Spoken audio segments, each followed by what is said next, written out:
नमस्कार, एक बार फिर से स्वागत है बिहार की 10 बड़ी खबरों में। रोजाना बिहार की खबरों को देखने के लिए चैनल को सब्सक्राइब कर लें। चलिए शुरू करते हैं आज की पहली बड़ी खबर। नीतीश कुमार बोले 2005 के पहले धर्म के नाम पर लोगों के बीच झगड़ा होता था, हमने खत्म किया। जमुई लोकसभा क्षेत्र से एनडीए उम्मीदवार अरुण भाटी के पक्ष में सीएम ने शेखपुरा में जनसभा को संबोधित किया। जनसभा को संबोधित करते हुए सीएम नीतीश कुमार ने लालू यादव पर निशाना साधा। उन्होंने कहा कि 2005 के पहले धर्म के नाम पर लोगों के बीच झगड़ा होता था, जिसे हमने खत्म किया। राज्य की कानून व्यवस्था खराब थी, सड़क बिजली नहीं थी, हम लोगों ने सारा काम किया। बिहार का विकास मैं कर रहा हूँ और देश का विकास पीएम मोदी कर रहे हैं। लालू बोले संविधान बदलने वालों की जनता आंख निकाल लेगी, ये देश में तानाशाही लाना चाहते हैं, इस बार मोदी की विदाई तय है। जहां राजद सुप्रीमो लालू प्रसाद यादव ने सोमवार को पीएम मोदी और भाजपा पर जमकर हमला बोला। उन्होंने कहा कि भाजपा में काफी घबराहट है, ये लोग 400 पार की बात घबराहट में कर रहे हैं। इनके नेता खुले में बोल रहे हैं कि हम संविधान को बदल देंगे। ये बाबा साहेब अम्बेडकर का बनाया गया संविधान है, जो भी संविधान को बदलने की कोशिश करेगा, देश की दलित, पिछड़े और गरीब जनता इनकी आंख निकाल लेगी। लालू ने कहा कि देश की जनता माफ नहीं करेगी, ये तानाशाही लाना चाहते हैं। संविधान को बदलने का मतलब है लोकतंत्र को बदलना। इस बार मोदी सरकार की विदाई तय है। रोहिणी का दबंग स्टाइल बोली, पहले हमसे फरिया कर दिखाओ, फिर पापा से फरियाइएगा। कहा लालू जी के नाम पर बीजेपी थर थर कांपती है। लालू यादव की बेटी और सारस से राजद उम्मीदवार रोहिणी आचार्य ने दबंग स्टाइल में बीजेपी पर निशाना साधा है। दरअसल आपको बता दें, पत्रकारों ने जब उनसे सवाल किया कि एनडीए के नेता पूछ रहे हैं कि लालू यादव चुनाव प्रचार में क्यों नहीं जा रहे हैं, इस पर जवाब देते हुए रोहिणी ने कहा कि पहले हमसे फरिया कर दिखाओ, फिर पापा से फरियाइएगा। रोहिणी ने आगे कहा कि बीजेपी के नेता को बोलने का मौका चाहिए, लालू जी के नाम से ही वे लोग इतना थर थर कांपते रहे हैं। जिस दिन लालू यादव निकलेंगे उस दिन सबकी बत्ती गुल हो जाएगी। इसके बाद दबंग स्टाइल में काला चश्मा लगाकर चुनाव प्रचार के लिए सारण निकल गई। ईसी अफसरों ने राहुल के हेलीकॉप्टर की जांच की। तमिलनाडु के नीलगिरी में फ्लाइंग स्क्वाड पहुंची। छानबीन के बाद केरल रवाना हुए राहुल। इलेक्शन कमीशन के अधिकारियों ने सोमवार को कांग्रेस नेता राहुल गांधी के हेलीकॉप्टर की जांच की। तमिलनाडु के नीलगिरी में फ्लाइंग स्क्वाड के अधिकारियों ने ये छानबीन की। इस छानबीन के बारे में और डिटेल अभी सामने नहीं आई है। राहुल ने यहाँ नीलगिरी कॉलेज में आर्ट्स और साइंस के स्टूडेंट्स और चाय बागान के वर्कर्स से मुलाकात की। तमिलनाडु के बाद राहुल गांधी केरल के वायनाड पहुंचे। यहाँ उन्होंने रोड शो किया। रोड शो के दौरान उन्होंने कहा कि वायनाड के लोग हर बार मुझे जो प्यार और अपनापन देते हैं, उसके लिए मैं उनका शुक्रगुजार हूँ। वायनाड का हर एक शख्स मेरा परिवार है।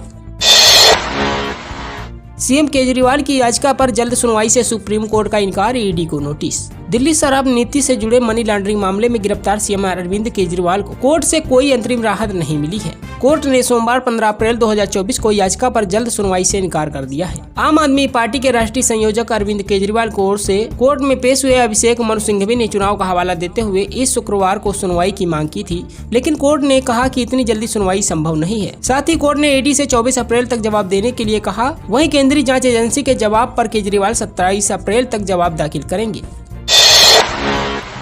सीएम योगी का लालू यादव पर डायरेक्ट अटैक। बिहार में बोले ऐसे लोगों को मैंने ठंडा कर दिया। उत्तर प्रदेश के मुख्यमंत्री योगी आदित्यनाथ सोमवार को बिहार की धरती पर पहुंचे। इस दौरान औरंगाबाद में चुनावी जनसभा को संबोधित किया। रैली में सीएम योगी ने लालू यादव और कांग्रेस पर जमकर निशाना साधा। इसके अलावा मोदी सरकार के द्वारा किए गए कामकाज को भी जनता के सामने रखा। साथ ही बिहार की जनता से 40 सीटों पर जीत दिलाने की अपील की। सीएम योगी ने लालू यादव पर चुटकी लेते हुए कहा कि आप संख्या बढ़ाइए, हम उसको आवाज देंगे। देश को सुरक्षा देना मोदी की गारंटी। बिहार में लालू यादव अपने परिवार तक सीमित हैं।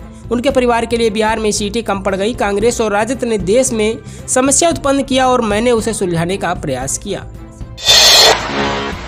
पटना के पारस अस्पताल पर बड़ा एक्शन। इलाज में लापरवाही पर सीजीएचएस पैनल से बाहर निकाला गया। बिहार की राजधानी पटना में स्थित बड़े निजी अस्पताल पारस एचएमआई के खिलाफ केंद्र सरकार ने एक्शन लिया है। केंद्रीय स्वास्थ्य मंत्रालय ने पारस अस्पताल के इम्पेनलमेंट को अगले 6 महीने के लिए सस्पेंड कर दिया है। केंद्र ने सीजीएचएस पैनल से इस अस्पताल को बाहर निकाल दिया है। अगले 6 महीने तक पारस अस्पताल में केंद्र सरकार की योजना के तहत मरीजों का इलाज नहीं हो सकेगा। केंद्रीय सरकार स्वास्थ्य योजना के अपर निदेशक कार्यालय की ओर से बीते शनिवार को इस संबंध में आदेश जारी किया गया। पटना स्थित सीजीएचएस के अपर निदेशक ठाकुर अभय कुमार सिंह ने इसकी पुष्टि की है। उनके द्वारा जारी आदेश के मुताबिक सीजीएचएस के तहत पटना के पारस अस्पताल में अगले 6 महीने तक इलाज नहीं हो पाएगा। उन्होंने अस्पताल को आदेश दिया है कि इस योजना के तहत इलाज के लिए भर्ती सभी मरीजों को 7 दिनों के भीतर डिस्चार्ज किया जाए। 7 दिन के बाद सरकारी योजना के तहत जारी हुए बिल जाँच के घेरे में आ जाएगा। सीजीएचएस के तहत केंद्रीय कर्मचारी पेंशन भोगी और उनके परिवार के सदस्य लाभार्थी हैं।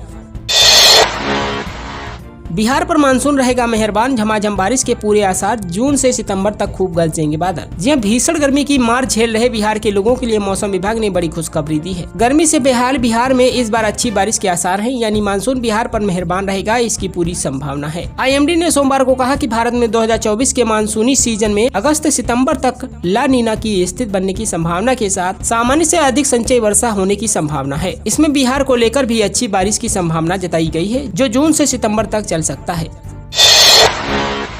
बिहार के किसानों के लिए खुशखबरी, अब सब्सिडी पर मिलेंगे ये सामान, चुकानी होगी बेहद कम कीमत। जी हां, खेती किसानी के लिए सरकार किसानों को 75 प्रकार के कृषि यंत्रों पर अनुदान दे रही है।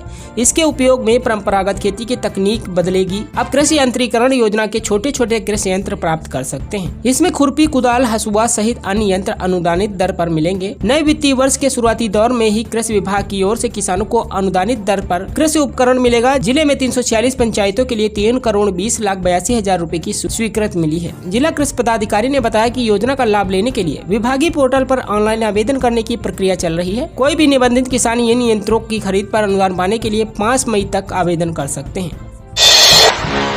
सारण से रोहिणी आचार्य के लोकसभा चुनाव लड़ने पर भाजपा नेता ने कसा तंज, कहा राजद सुप्रीमो लालू प्रसाद ने नया प्रोडक्ट किया लॉन्च। जी लोकसभा चुनाव की तारीख जैसे जैसे करीब आ रही है, वैसे वैसे बयानों का प्रहार तीखा होता जा रहा है। इसी कड़ी में दरभंगा पहुंचे भाजपा के प्रदेश प्रवक्ता राजीव रंजन ने पत्रकारों से बात करते हुए एक और जहां अपने सरकार की उपलब्धि गिनाई, वहीं दूसरी ओर लालू परिवार पर जमकर कटाक्ष किया। उन्होंने रोहिणी आचार्य को लेकर कहा कि इस बार लालू प्रसाद यादव ने एक नया प्रोडक्ट लॉन्च किया है। साथ ही शिक्षक बहाली प्रकरण पर कहा कि NDA के कार्यकाल के समय का काम है, तेजस्वी यादव फालतू में अपनी पीठ खुद थपथपा रहे हैं। वहीं भाजपा के मैनिफेस्टो में नौकरी की नहीं होने के सवाल पर प्रदेश प्रवक्ता राजीव रंजन ने कहा कि हमारा जो विपक्ष टुकड़े टुकड़े गैंग में बटा हुआ है, उनके हिसाब से सिर्फ सरकारी नौकरी ही रोजगार है, ताकि सरकारी नौकरी के तहत जमीन लेकर के सरकारी नौकरी दी जा सके। हमारी मंशा लोगों को जागरूक करना, लोगों को मजबूत करना, लोगों को स्वरोजगार सृजित करने के साथ साथ लोगों को स्वावलंबी बनाना है। वहीं उन्होंने कहा कि बिहार के अंदर इतनी बड़ी बहाली हुई, 4 महीने तक उनके मंत्री कार्यालय नहीं गए,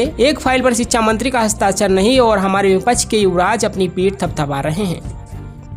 बिहार विधानसभा चुनाव से पहले 10 लाख नौकरी, सम्राट चौधरी का बड़ा ऐलान। जहां बीजेपी के प्रदेश अध्यक्ष सह डिप्टी CM सम्राट चौधरी ने सोमवार को प्रेस वार्ता की। इस दौरान उन्होंने बीजेपी के घोषणा पत्र और लालू परिवार पर बयान दिया। उन्होंने रोजगार पर बात करते हुए कहा कि कुछ लोग समझते हैं सरकारी नौकरी देना ही रोजगार होता है। बिहार की जनता निश्चित रहे 2025 विधानसभा चुनाव से पहले 10 लाख नौकरी सरकार देगी। बिहार बढ़ेगा। कुछ लोग ख्वाब दिखाने की कोशिश कर रहे हैं, वह जमीन लूटने की योजना बना रहे हैं। सम्राट चौधरी ने बीजेपी के घोषणा पत्र पर कहा कि मोदी की गारंटी का मतलब है एक गारंटी पूरा होना। 2014 का घोषणा पत्र यानी 2019 का घोषणा पत्र सभी पूरा किया गया है। गरीब कल्याण, नारी शक्ति, युवा और किसान का संकल्प पत्र है। विकसित भारत बनाने के लिए यह संकल्प पत्र जारी किया गया है। डबल इंजन सरकार ने बिहार जैसे प्रदेश में विकास करने का काम किया है। 8.5 करोड़ बिहारी को 5 लाख का इलाज और 5 किलो अनाज देने की गारंटी है। नरेंद्र मोदी की सरकार ने 3 तलाक की कुप्रथा को समाप्त किया है।